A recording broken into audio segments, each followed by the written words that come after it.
people with long memories will remember that when the project was first conceived, the price was reckoned to be about 80 billion to build it to Manchester and Leeds. And now we're talking of more than that, just to build it between West London, not even Euston, and Birmingham.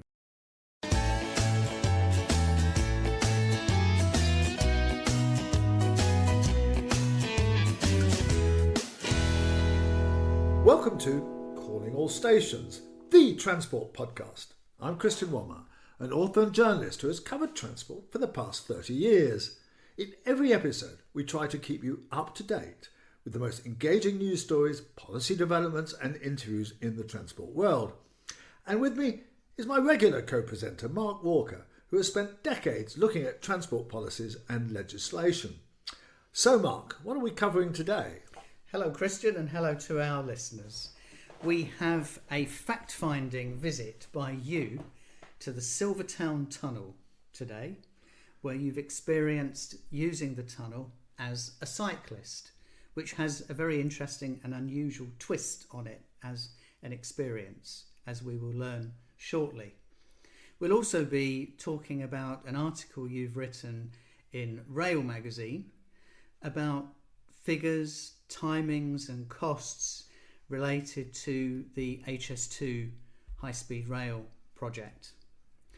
Also, we have seen in the last few weeks the publication of the paperback edition of Liberation Line, the book that was published last year, in which you described the achievements of the railway engineers who renewed the railways of Normandy and northern France after the Allied liberation began in June 1944. We've got an interesting twist on that as well.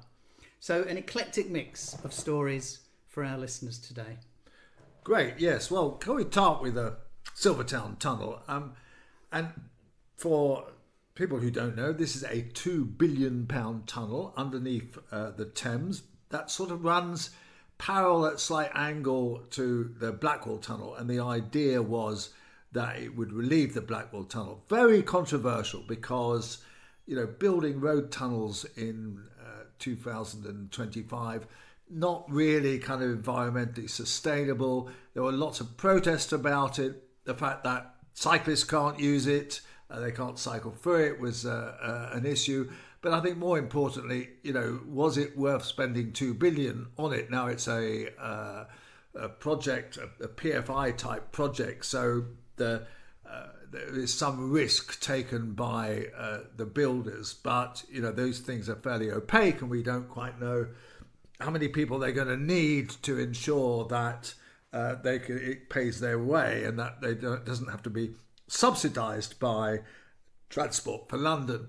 So it's a highly controversial project, and one of the things they did to appease the strong cycling lobby in London was to create a bus service through the tunnel, which would take people and their bikes, and it's a special service that just runs from one stop north of the Thames to one stop south of the Thames. And so I recorded a bit of live audio to entertain you, and we'll discuss it a bit after that. So I've just come to the bus stop for this special cycle service that goes through the Silvertown Tunnel, because it's created because they wanted to show that cycles could use the tunnel, but they won't let people cycle through, so they've provided this service, which I'm told is free for the first year. I understand there's a contract for 3 years to run it for £2 million, which is rather a lot of money to spend on a special bus service, but it seems to run for most of the day, and at the moment I'm the only person on it. The bus stop is just off a roundabout, and it's quite a long ride from the main road between East London and the centre, And I've just seen the bus from the return bus, the other bus, come in, and of course there's no cyclists on that. And we're about to start off, and I'm still alone on this bus. I must say, it's not a route that I imagine many people would want to use, because it takes you round a lot of roundabouts. There is a cycle path, but it's not entirely a very satisfying place to cycle. Anyway, the doors have just closed and we're off.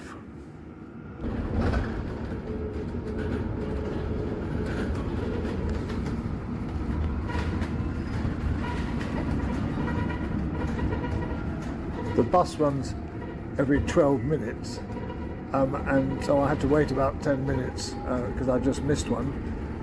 But I'm still the only person on it, and we're about to head into the tunnel. Well, it's a gleaming white tunnel, or grey concrete, and we're in the special bus lane. But I must say, despite the fact this is 6 o'clock on a weekday evening, Tuesday, there's barely any traffic in it at all. Just one other car kind of has passed us in the whole length of the tunnel, and maybe people are put off by the tolls or whatever. Maybe it's a post-holiday day, but nevertheless, certainly I doubt whether it's making a rate of return on an investment of, I think it's £2 billion.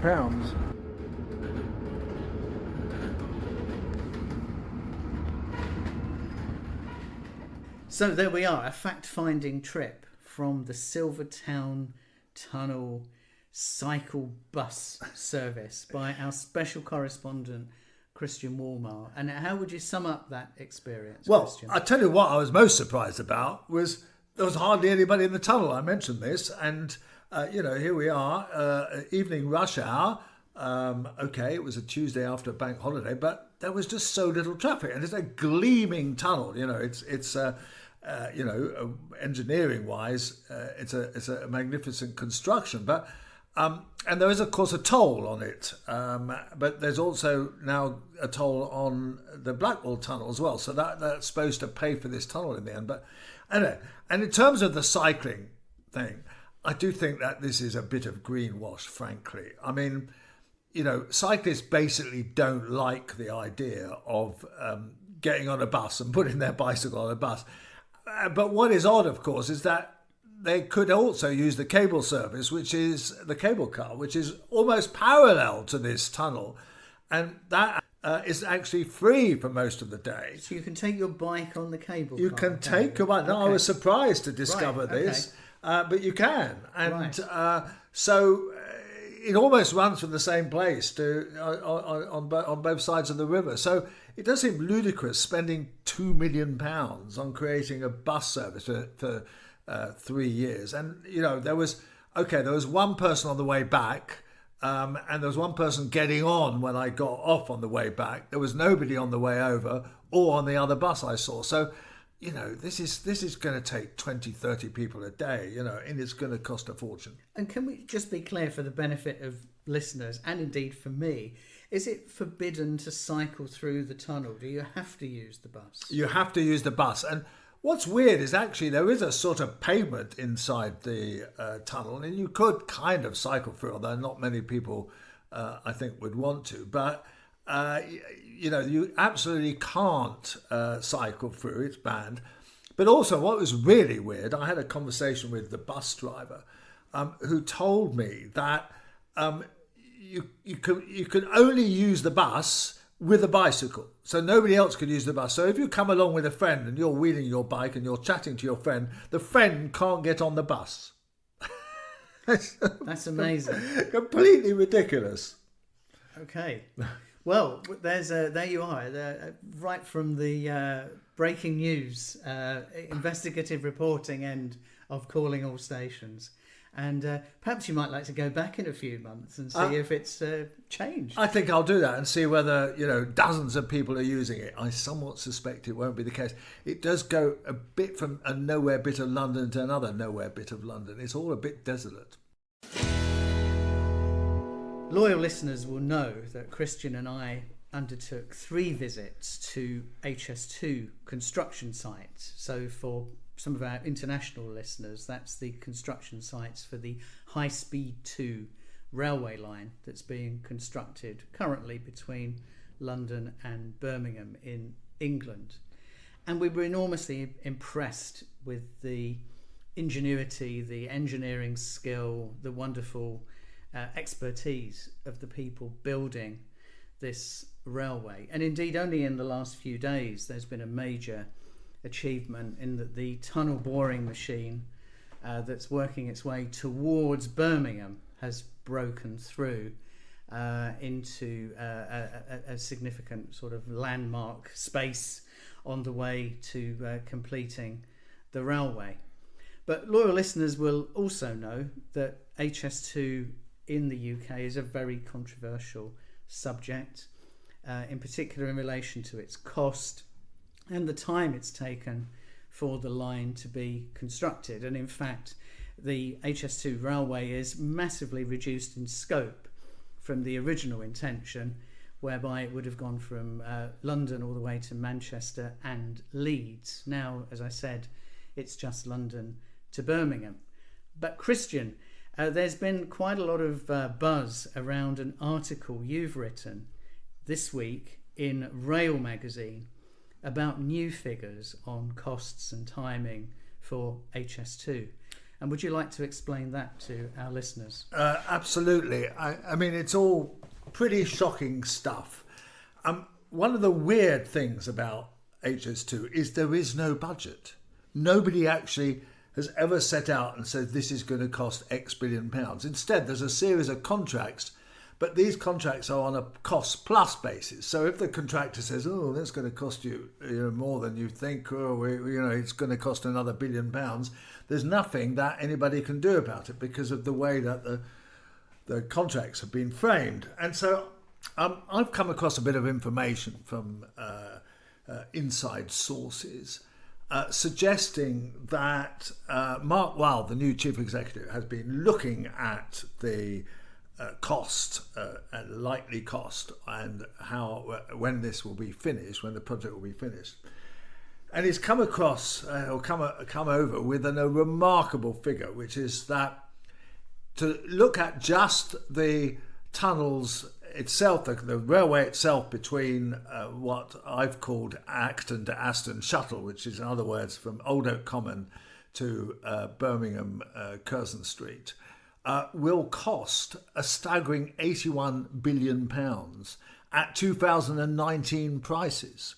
And that's just to complete the work that is underway. And it doesn't include the trains or some of the signalling or any kind of other factors involved in it, which means that at today's prices, it's over 100 billion. And now people with long memories will remember that when the project was first conceived, the price was reckoned to be about 80 billion to build it to Manchester and Leeds. And now we're talking of more than that just to build it between West London, not even Euston, and Birmingham, because that cost doesn't include the tunnelling through to Euston, which, by the way, I've now heard is not underway yet. The tunnel boring machines are there, but work hasn't started because there's no budget for it.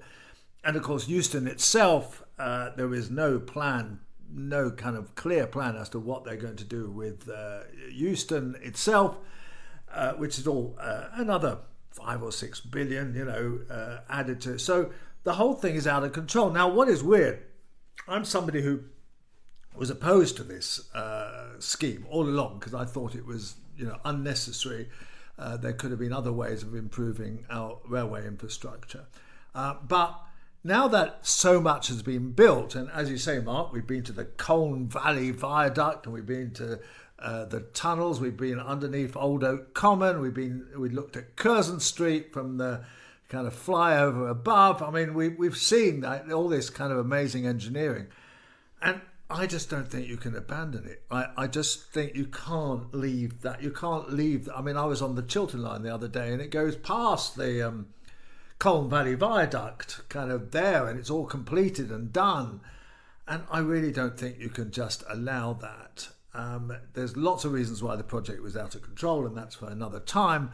But I think you have to complete it. But I don't think that you can actually spend that amount of money doing it. So I don't, Mark Wilde and the government are between a rock and a hard place. And I don't know how they're going to get over that. But what I can tell you is this, that keeping on dithering over this is just going to lead to other costs, more costs.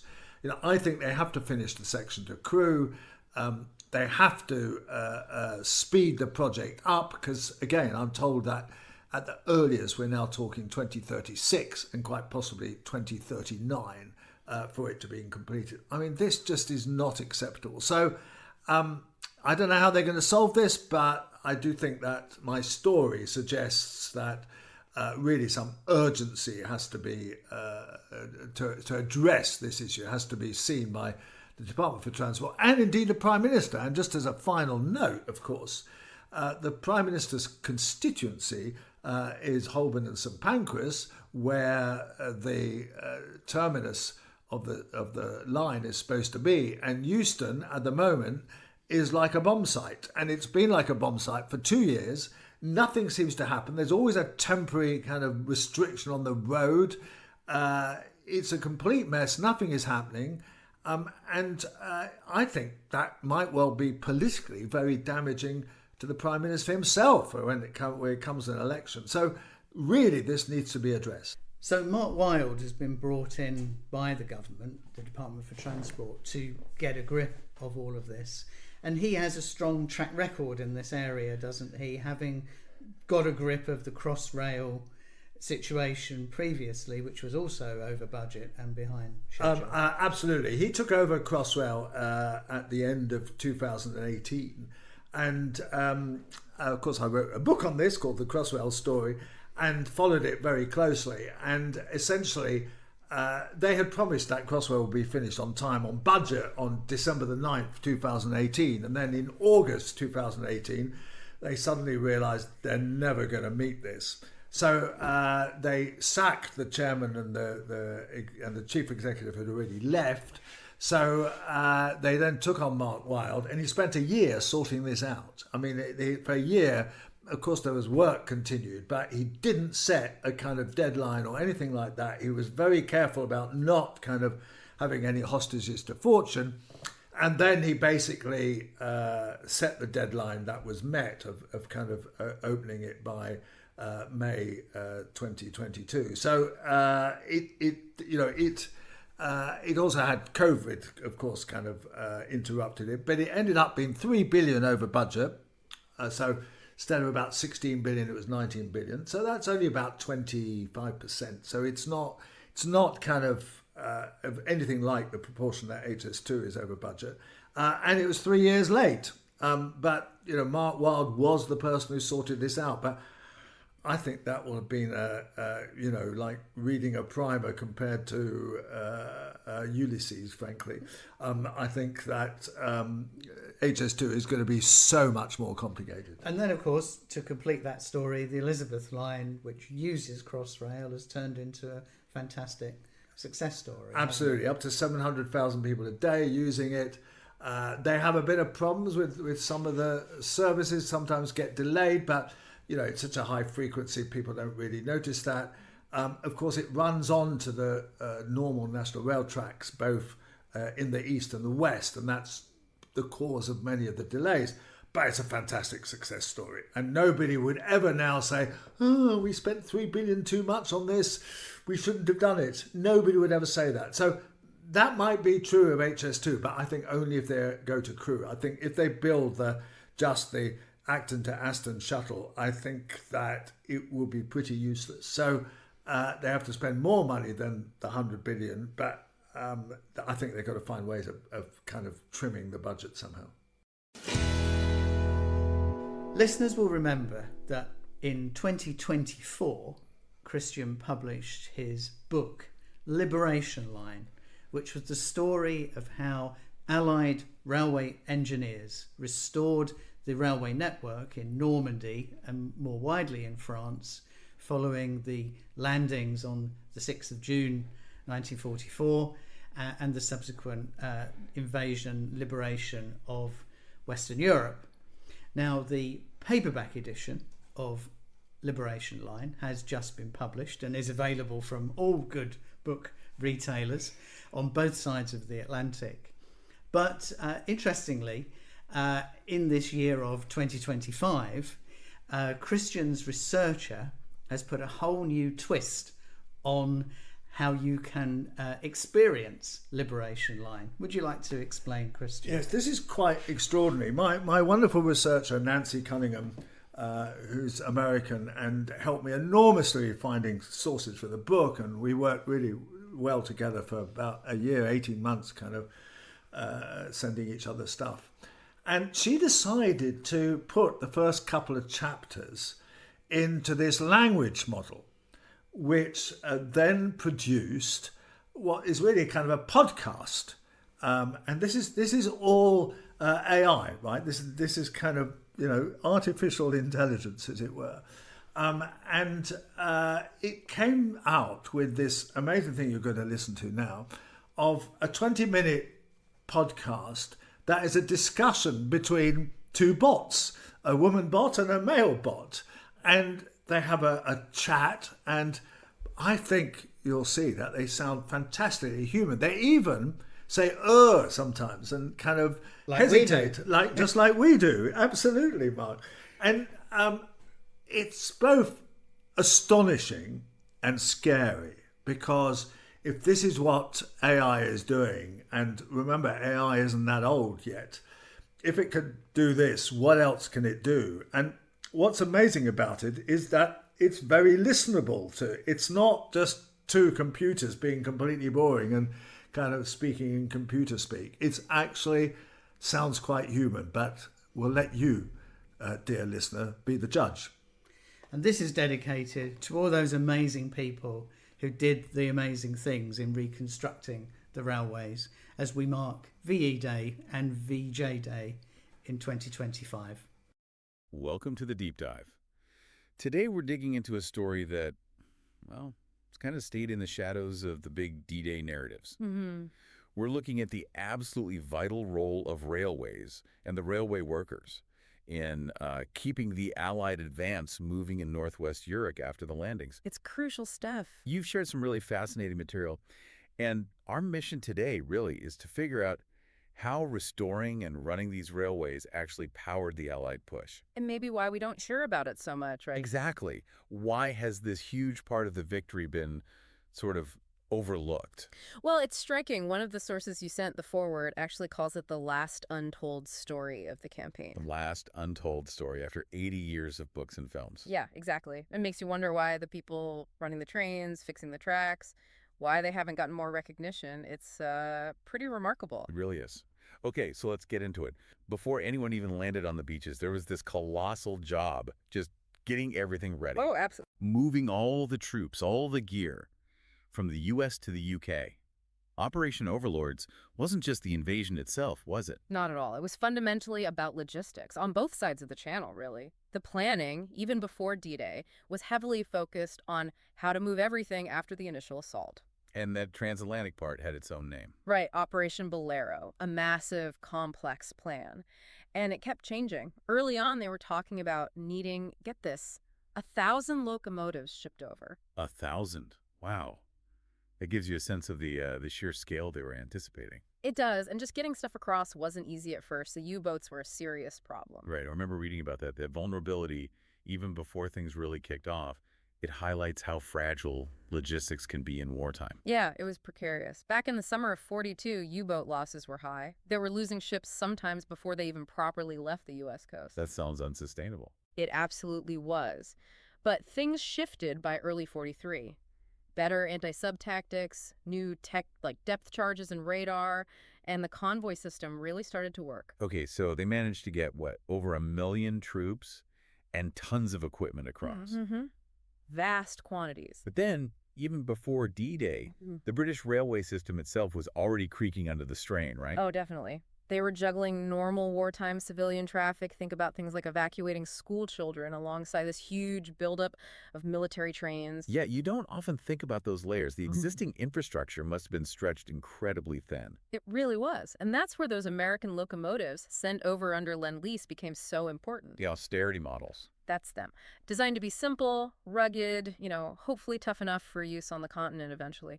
It shows that wartime trade-off, function over finesse. But weren't there issues with them? Something about exploding boilers? That doesn't sound very robust. Well, yeah. The sources do mention they had their quirks. The lubrication was apparently pretty basic, and yes, there were some boiler explosions. Ouch. Understandably, they kept that fairly quiet, didn't want to cause panic. And their arrival was kept secret too initially. People noticed a new sounding whistle, but the censors clamped down on reporting details. Right, keep it hush-hush. Now, another angle before the deception plan, Patton as the decoy up in the Pas de Calais. Classic deception. It seems like even the transport planners didn't initially believe he could advance as quickly as he eventually did. That's a really interesting point. The logistics guys, they were understandably focused on the sheer difficulty of supplying the main invasion. They doubted Patton could move that fast. They thought the supply lines just couldn't handle it. Pretty much. And, well, they were kind of right, in a way. Later on, the Third Army did outrun its road transport. Okay, so D-Day happens. The Allies get ashore.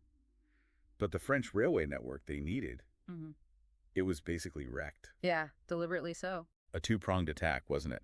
Allied bombing from the air. And sabotage by the French resistance on the ground. Le Plan Vert. So by D-Day, the system is just fragments, short lines, collapsed bridges, bomb craters everywhere. Exactly, highly fragmented, which, was the goal. But this put the French railway workers, the Caminots, in an impossible position. Absolute terrible dilemma. They took pride in their railways, but they're under occupation. Cooperate, and you're helping the Germans. Sabotage, and you're hurting the Germans, but maybe also your own people's supplies. It's that agonizing choice civilians face in occupied zones. And the reality of their resistance, it's complex. It wasn't always the simple, heroic story told later. Or nuance. Definitely. You had incredible bravery, no question. But also people making incredibly tough, dangerous choices day to day. Some, like this Huckendubler guy I mentioned, did small, discreet acts of sabotage, trying not to provoke massive reprisals. Smart, in a way. Then you had others, like a railway inspector who was secretly a resistance leader, showing just amazing defiance over a long period. But for many, just surviving under the Germans was the main thing. Just getting by. Walking a tightrope every day. A very dangerous one. And German management didn't help the network's resilience. Using inferior coal, closing smaller lines, it weakened the system further. They treat it like part of the Reichsbahn, controlled from Berlin. Pretty much. Their priorities weren't about maintaining the French system's flexibility, but about serving German military needs, which made it harder to recover from all the damage. And then you had de Gaulle trying to coordinate the resistance, make sure their actions fit the bigger Allied picture. Right, trying to harness that energy. The Grimbos Bridge story is a good example. London wanting to direct sabotage for maximum strategic effect. And the personal cost. Yeah. That story of Georges Grosclaude being tortured but not giving up his comrades. It's harrowing. It just brings home the immense risks people took, far from the main battles. His sacrifice is just... Yeah. So, back to the Allied bombing of the railways. Hugely controversial. deeply controversial. Churchill was worried sick about civilian deaths. He reportedly was.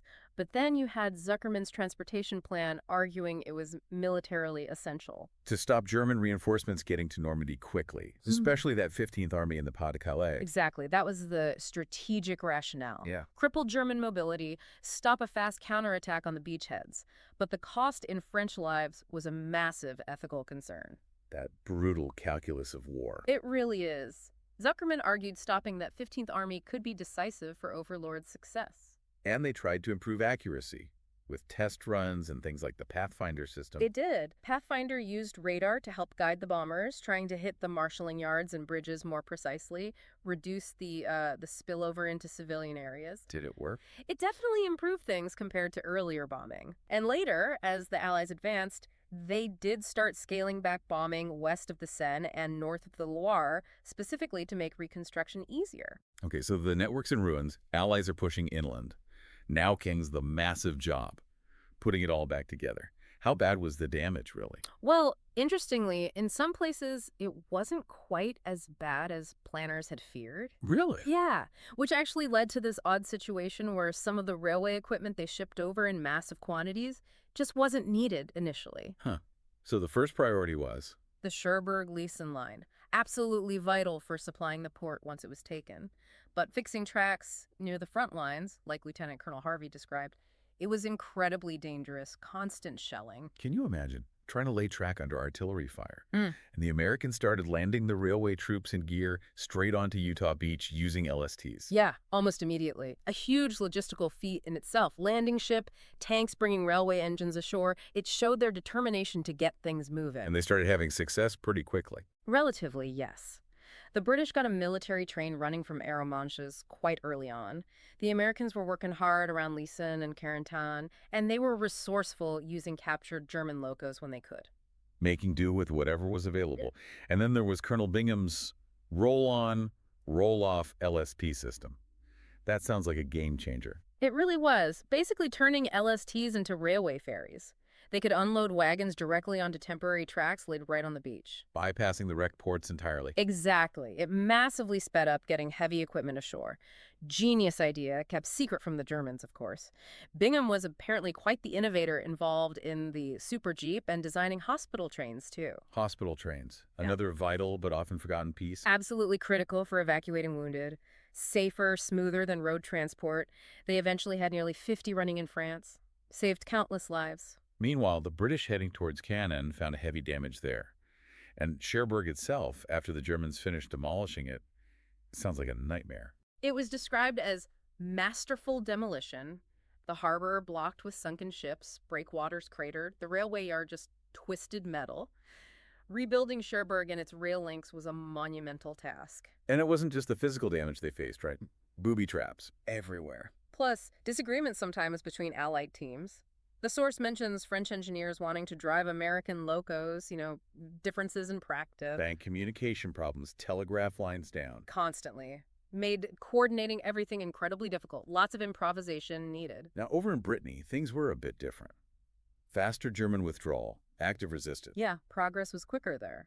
But strategically, the Breton ports weren't as vital for the main push east towards Germany. Location, location, location, right? Right. Okay, so Patton's Third Army is racing across France Moving incredibly fast. and starts to outrun its supply lines.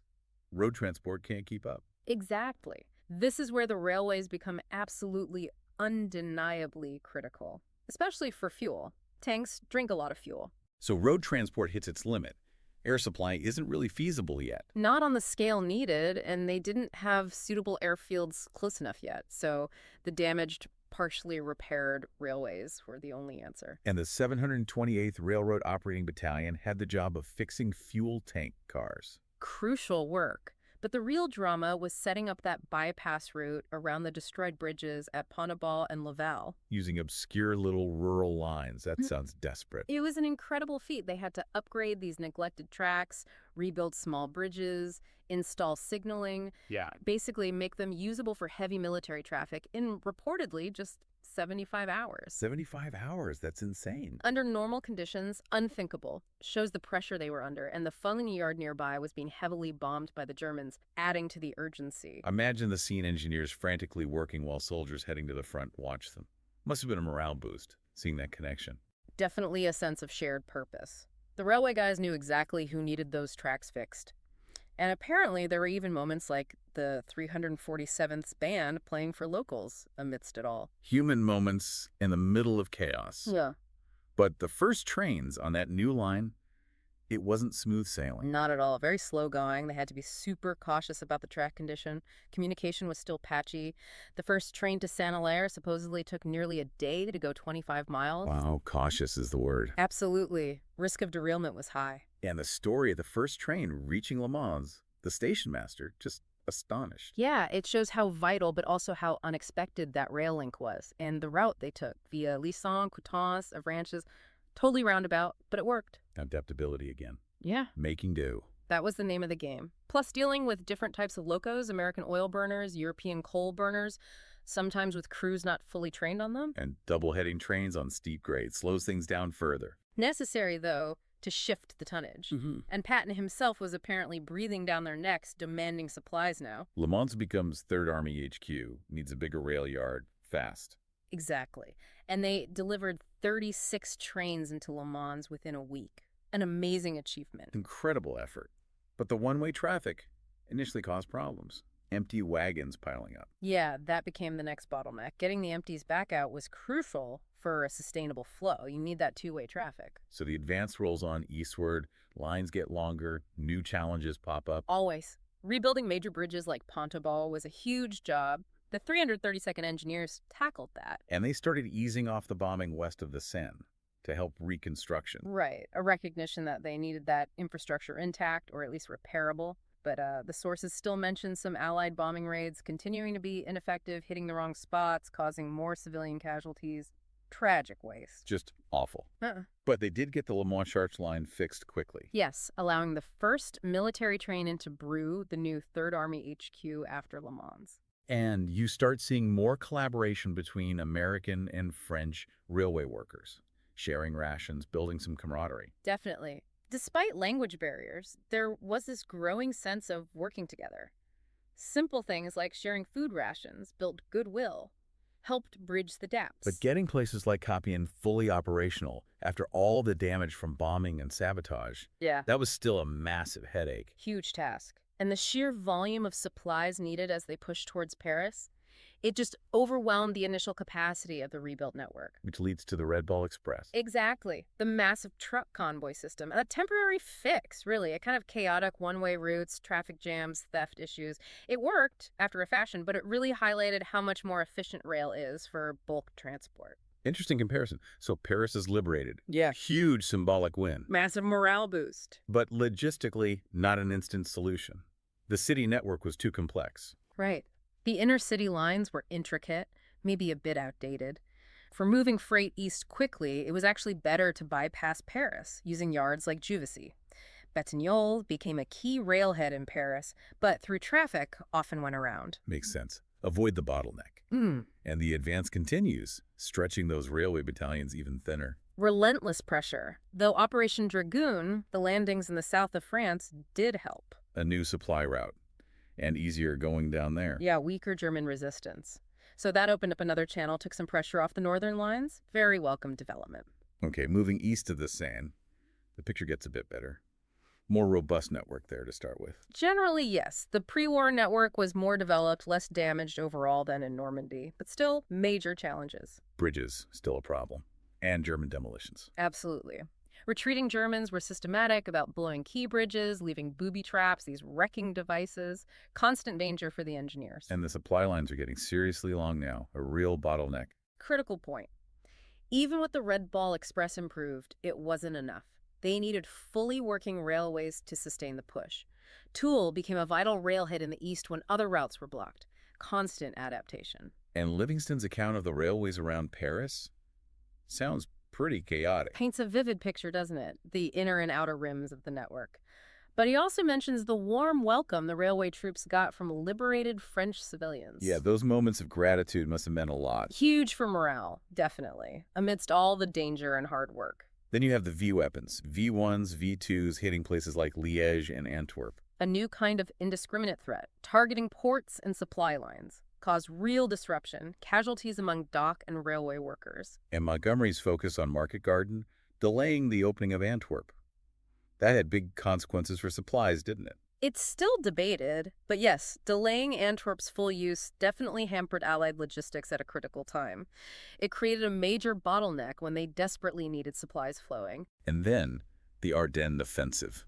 The Battle of the Bulge, a complete surprise. Out of the blue for most, a major German counterattack aimed right at Allied supply lines. Luftwaffe hitting railheads. Yep, trying to cut off supplies. But the railway troops reacted incredibly quickly, rerouting trains, keeping things moving as much as possible. Places like Aulnoy Junction became crucial. Even with things like Operation Grief, Germans in American uniforms trying to cause chaos. Bizarre, wasn't it?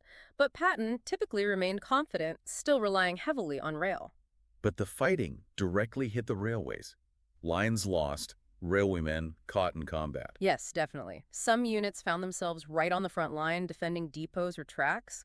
Liège's yards were hit hard by V-rockets too. It was incredibly dangerous work. And they kept the supply depots close to the front, despite the risk. Strategic gamble, but it paid off for the rapid response. The 332nd Engineers operating that fuel line near Liège under constant attack. Just heroic, dangerous work. And mines were a constant threat everywhere. Demining tracks took real skill. Finally, the push into Germany itself. Capturing the Remagen Bridge intact.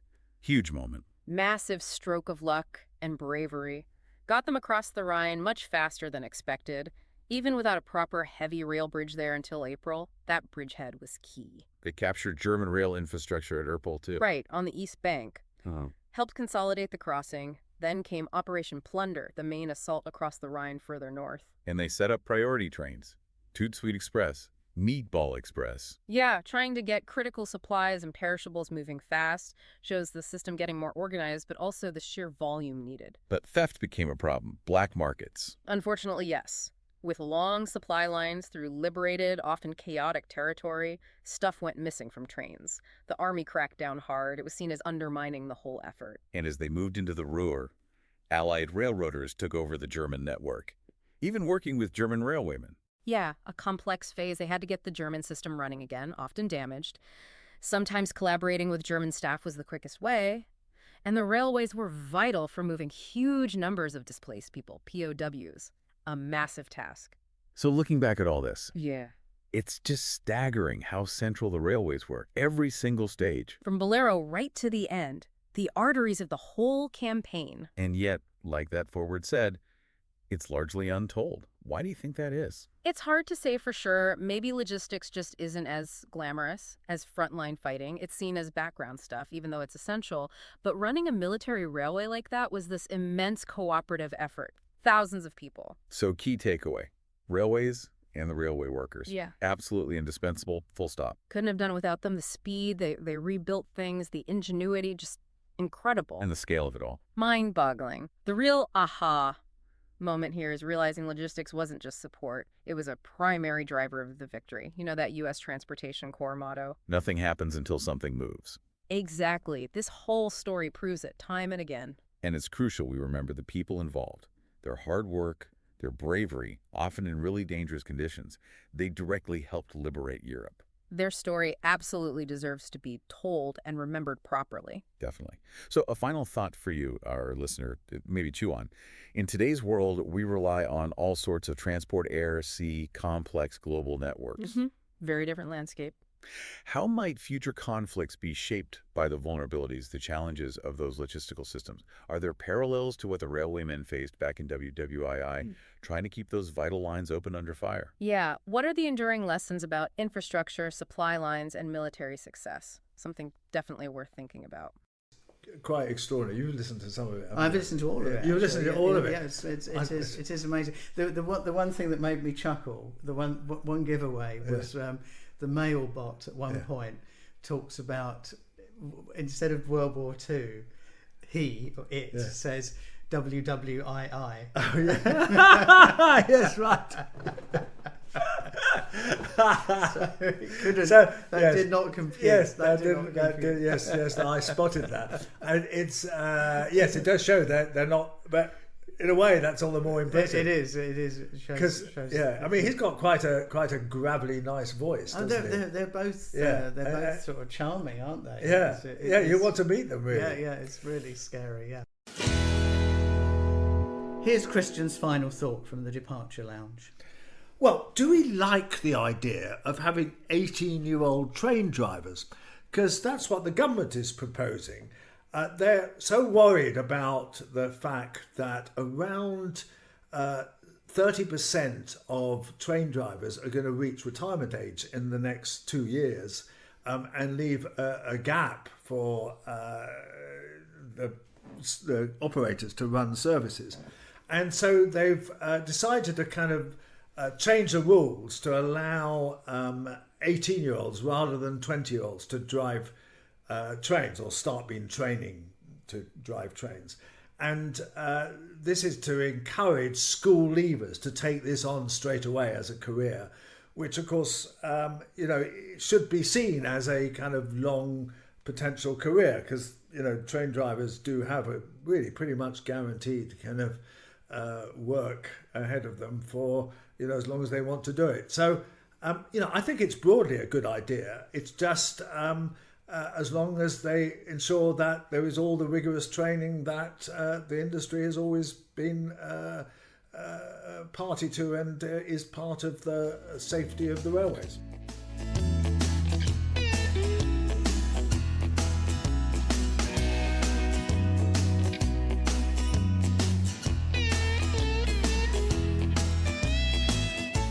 Calling All Stations, the Transport Podcast with Christian Walmart, is produced by Cogitamus Limited, a leading provider of public affairs consultancy services in the sector. We hope you've enjoyed this episode. If you have, please consider giving us a 5-star rating with whichever platform you use. Do follow us on social media channels, including Blue Sky, Facebook, and X, formerly known as Twitter. Our handle on X is @AllStationsPod.